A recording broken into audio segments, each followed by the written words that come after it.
beating the heat, or trying to at least, I hope, Mariah.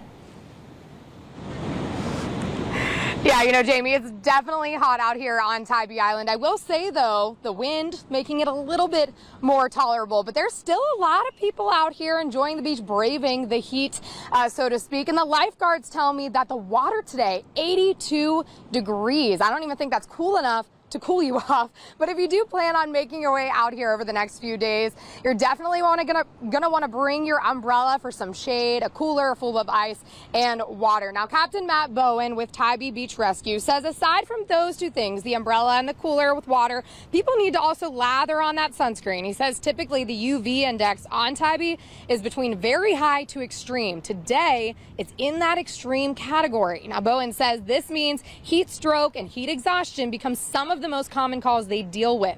Bowen says on a typical summer day, they get between 5 and 20 heat-related calls. This weekend, they had almost 40. Now, some signs to pay attention to are feeling weak and dizzy. If you feel this way, Bowen says not to go into the water, take a seat in the shade, and don't overexert yourself. It's also important to remember this is when the sand gets extremely hot and can lead to some severe injuries.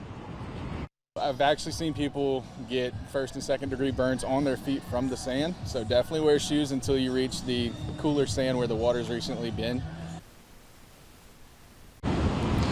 And Bowen says they are prepared to handle any heat-related calls. He says they are expecting to have several throughout the rest of this week and then several in the summer as well.